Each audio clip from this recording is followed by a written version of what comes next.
जय जगन्नाथ शुभ सकाळ। आज हूँ 27 जून 2024 गुरुवार। आज दिन में 20टी गुरुत्वपूर्ण खबर रही। जदि चैनल टी प्रथम कर चैनल टी सब्सक्राइब कर बेल आइकन दबाइदेवे और आपण भल पाया स्वरूप गोटे लाइक करदे। खबर नंबर 1, हठात बदलीगला पाग, घोटी आसिला कलाहांडिया मेघ, धूम बर्षिला। राजधानी में प्रबल वर्षा, हठात बदलीगला पाग, आकाश में घोटी आसिला कलाहांडिया मेघ। भुवनेश्वर में बिजुली घड़घड़ी सह प्रबल वर्षा होईछि।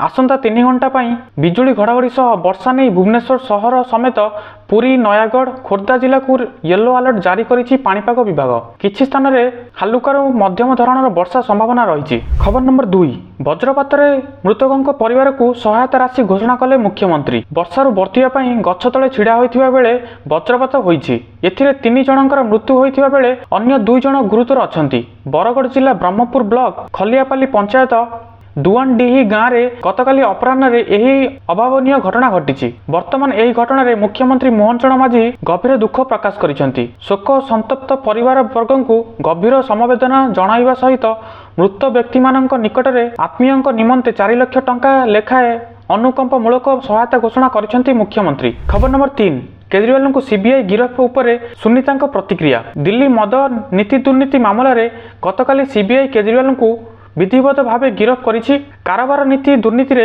अर्थ हेरफेर अभियोग पूर्वर गिरफ करिथिला पूर्वतन निर्देशालय। यही मामला रे निकट में राउज एवेन्यू कोर्ट केजरीवाल को जामिन देइथिले, किंतु हाईकोर्ट रे जामिन आवेदन स्थगित रहिथिबा बेले सुप्रीम कोर्ट रे द्वारस्थ होइथिबा मुख्यमंत्री केजरीवाल सुप्रीम कोर्ट रे सामिल विचाराधीन थिबा बेले केजरीवाल को आउ एक झटका लगी। मद नीति दुर्नीति मामला रे गिरफ करि नैछि सीबीआई, यह नहीं सूचना रही। खबर नंबर 4, नीट प्रश्नपत्र प्रकट को नहीं देश में विवाद घनई बेले 2019 परीक्षा ठारू वर्तमान पर्यंत भारत 19 राज्य में 65 थर प्रश्नपत्र प्रकट हेलानी। बुधवार इंडिया टुडे पक्षरु प्रकाश कराइथिबा रिपोर्ट रे यही तथ्य सामना को आसीछि। खबर नंबर 5, कार्यक्रम लगी संबलपुर को नोडाल जिला भाव चयन कले धर्मेंद्र। नोडाल जिला भाव संबलपुर को चयन करिसेंती केंद्र शिक्षा मंत्री तथा संबलपुर एमपी विधायक एमपी धर्मेंद्र प्रधान। से निजे एमपी लाडस कार्यक्रम लगी संबलपुर को नोडाल जिला भाव बाछिचंती। एथिसह अनुगुल एवं देवगढ़ रे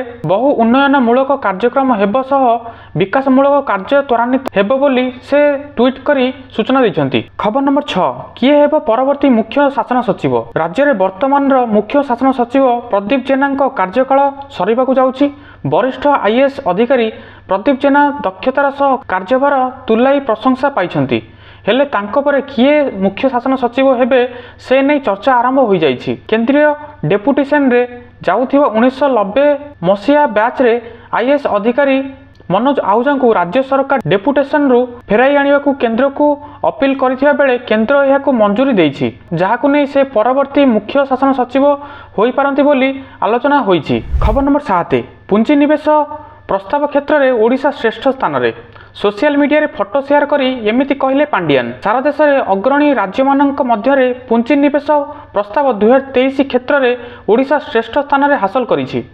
यह नहीं पूर्वतन मुख्यमंत्री नवीन पट्टनायक एक ट्वीट करिसेंती। से कहते सारा देश में अग्रणी राज्य मानक मध्य पुंजी निवेश प्रस्ताव 2023 क्षेत्र में ओडिशा श्रेष्ठ स्थान में हासिल करने गौरवर विषय। निवेशक माने अभिवृद्धर संभावना को आहुरी व्यापक करी पुंजी निवेश एक प्रमुख केंद्र भाव ओडिशा उपरे निरंतर विश्वास रखी आसुथिबारु समस्त को धन्यवाद एवं सम्मान जणाइछंती। एहा सह कार्तिक पांडियान मध्य सोशल मीडिया रे एहार फोटो शेयर करिसेंती। खबर नंबर 8, रथयात्रा रे पुरी आसीपारंती राष्ट्रपति। आसंता 7 तारिख रे महाप्रभुंको विश्व प्रसिद्ध घोषयात्रा अनुष्ठित हेबाकु जाउछि। महाप्रभु श्री जगन्नाथ बड़ भाई प्रभु बलभद्र एवं भौणी देवी सुभद्रा को सांगरे धरी श्रीमंदिर रत्नदेवी बाहरी रथारूढ़ होई जन्मदेवी श्रीगुंडीचा मंदिर अभिमुखे यात्रा करिवे। महाप्रभुंको घोषयात्रा देखिबाकू श्रीक्षेत्र में देश विदेश भक्तों समागम हेब। पवित्र घोषयात्रा महाप्रभु दर्शन करी आशीष लाभ करने निमंते राष्ट्रपति द्रौपदी मुर्मू पुरी गस्तरे आसिबा कार्यक्रम रही। खबर नंबर 9,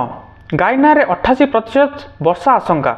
खेल नहले फाइनाल रे जीव भारत। चलित आईसीसी टी20 विश्वकप रे द्वितीय सेमिफाइनाल रे भारत मुकाबिला इंग्लैंड सहित हेब। यही मैच गायना स्थित प्रोविडेंस स्टेडियम रे भारतीय समय गुरुवार राति 8 टारू खेला जिवो, किंतु मैच दिन एठारे प्रबल वर्षा हेबा नै पूर्वानुमान करा जायछि।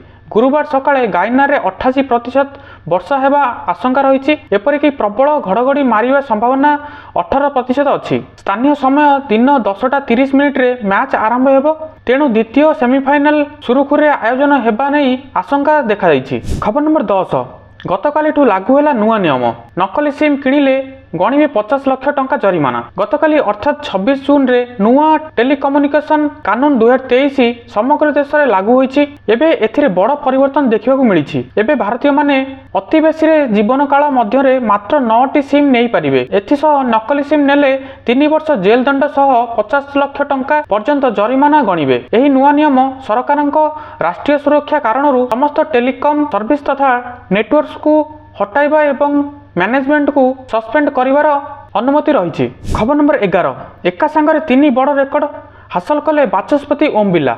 गोटे रेकर्ड भांगिबा असंभव।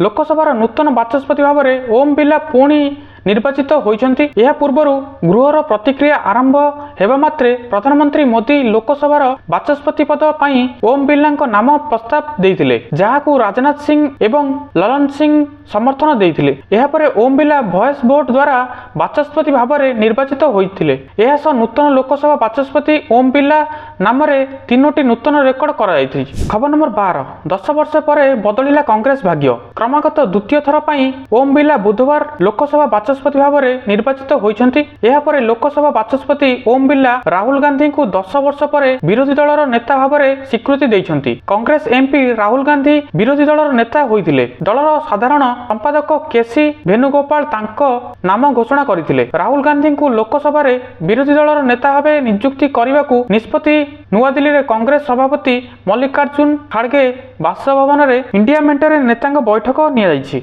खबर नंबर 13, ग्रेजुएशन पास करथिले सुवर्ण सुजोग। एसएससी रे पूरण हेबो 17,700 अधिक पदवी। कर्मचारी चयन आयोग एसएससी रे मिलित स्नातक स्तर परीक्षा एसजीएल माध्यम रे अनेक गुड़िए पदवी पूर्ण हेबो।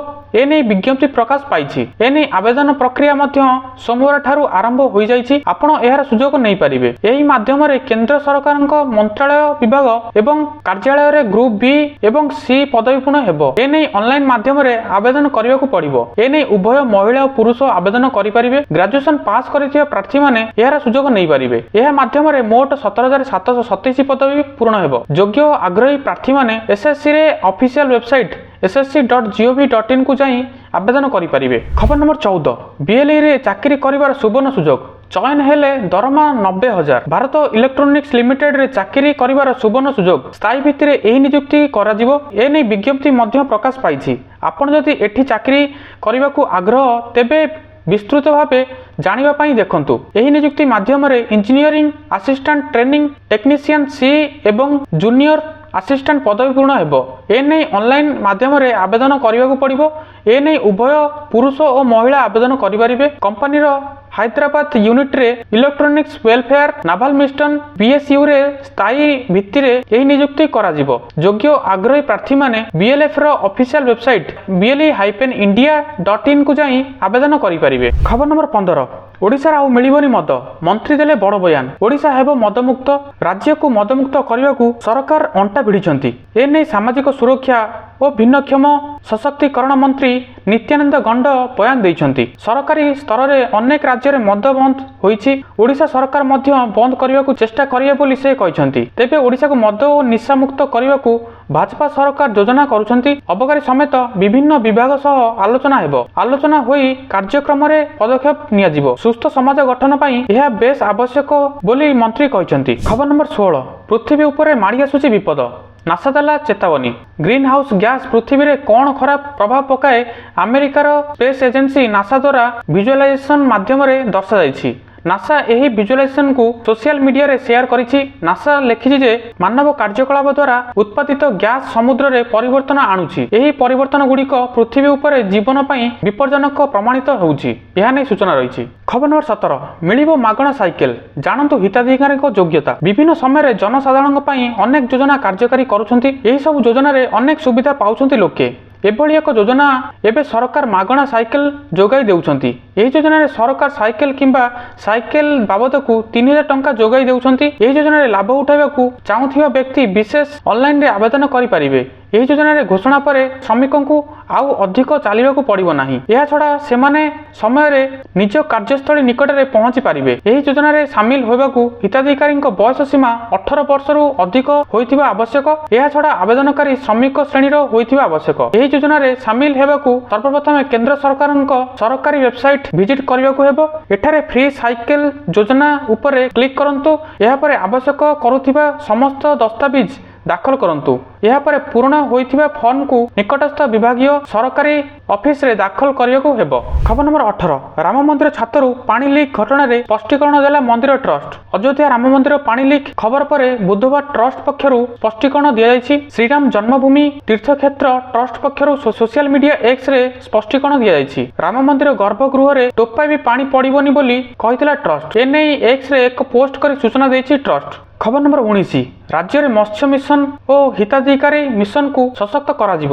ଲୋକଙ୍କ ଆସ୍ଥାଭାଜନ ହୋଇ ଓ ସ୍ୱଚ୍ଛତା ଅବଲମ୍ବନ ପୂର୍ବକ ବିଭାଗର ଅଧିକାରୀମାନେ କାର୍ଯ୍ୟ କରିବାକୁ ମତ୍ସ୍ୟ ଓ ପାଣି ସମ୍ପଦ ବିକାଶ ମନ୍ତ୍ରୀ ଶ୍ରୀ ଗୋକୁଳାନନ୍ଦ ମଲ୍ଲିକ ପରାମର୍ଶ ଦେଇଛନ୍ତି। ଗତକାଲି ଅପରାହ୍ନ ମତ୍ସ୍ୟ ଓ ପାଣି ସମ୍ପଦ ବିକାଶ ବିଭାଗର ଯୋଜନା ଓ କାର୍ଯ୍ୟାବଳୀ ସମ୍ପର୍କୀୟ ସମୀକ୍ଷା ବୈଠକରେ ଯୋଗଦେଇ ମନ୍ତ୍ରୀ ଶ୍ରୀ ମଲ୍ଲିକ କହିଛନ୍ତି ଯେ ରାଜ୍ୟର ଚାଷୀମାନଙ୍କ ଜୀବିକା ନିର୍ଦ୍ଧାରଣ ଓ ଆୟ ବୃଦ୍ଧି ଦିଗରେ ଏହି ବିଭାଗର ବିଶେଷ ଗୁରୁତ୍ୱ ଥିବାରୁ ସରକାରୀ ଯୋଜନାଗୁଡ଼ିକୁ ଲୋକାଭିମୁଖୀ କରିବା ଦିଗରେ ଅଧିକାରୀ ତଥା କ୍ଷେତ୍ର କର୍ମଚାରୀ ବୃନ୍ଦ ନିଷ୍ଠାପର ଭାବରେ କାର୍ଯ୍ୟ କରିବା ଆବଶ୍ୟକ। ଖବର ନମ୍ବର 20, ଚନ୍ଦ୍ରରୁ ମାଟି ଆଣିଲା ଚାଇନା। ଚାଇନାର ଚାଙ୍ଗ-ଇ-6 ମହାକାଶ ଯାନ ପ୍ରଥମ ଥର ପାଇଁ ଚନ୍ଦ୍ରପୃଷ୍ଠକୁ 2 କିଲୋଗ୍ରାମର ମାଟି ଓ ପଥରର ନମୁନା ଏକତ୍ର କରି ମଙ୍ଗଳବାର ପୃଥିବୀକୁ ଫେରି ଉତ୍ତର ଚାଇନାରେ ଅବତରଣ କରିଛି। ପୃଥିବୀକୁ ଅଣାଯାଇଥିବା ଏହି ନମୁନା ଗୁଡ଼ିକରେ 25 ଲକ୍ଷ ବର୍ଷ ପୁରୁଣା ଆଗ୍ନେୟଗିରି ପଥର ଓ ଅନ୍ୟାନ୍ୟ ସାମଗ୍ରୀ ରହିଥିବା ଚାଇନାର ବୈଜ୍ଞାନିକମାନେ ଅନୁମାନ କରିଛନ୍ତି। ଏହି ନମୁନା ଗୁଡ଼ିକର ପରୀକ୍ଷଣ ପରେ